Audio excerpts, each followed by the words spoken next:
Many of us at Students First have personal stories that drive us to make it better for future kids. We'd like to share some of those with you.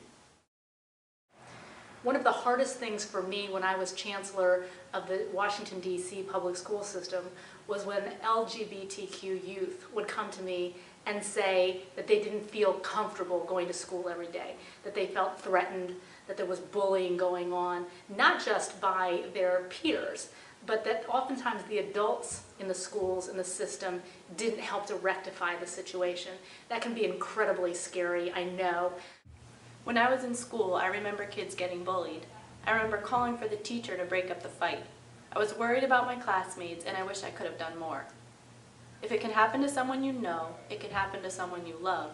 That's why we all have to stand up against bullying. If we all stand up, it will get better. I remember all too well how it felt to struggle with my sexual identity while in school. That struggle got harder when I entered the U.S. Air Force at age 17.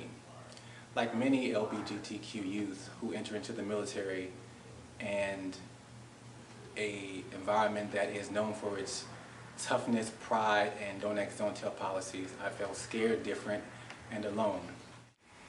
I used to be a high school teacher who happened to be out to my students. So I've mentored a lot of students just like you who felt the same way. And my advice is, number one, be yourself. There's nothing wrong with who you are. Don't let bullies take away your pride. Number two is persistence.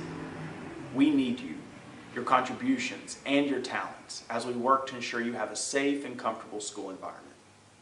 You have to keep going for kids like me. I wasn't out in high school, but I looked up to classmates like you and wished for just an ounce of your courage. So now, I have the confidence and courage to be out in every aspect of my life, including teaching teenagers. So it does get better. In middle school, I can recall being talked about and teased. However, with the help of my friends and family members, I was able to get past that. And today, I can say I am a proud African-American gay man, so I know things will get better. Trust me, they will.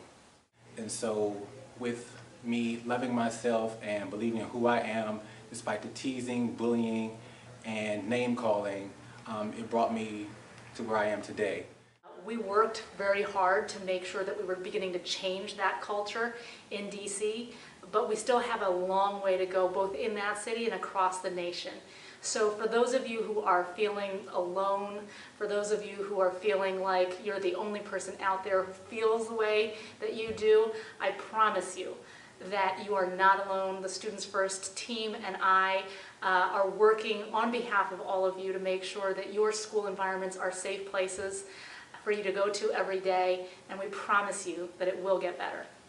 It will get better. It gets better.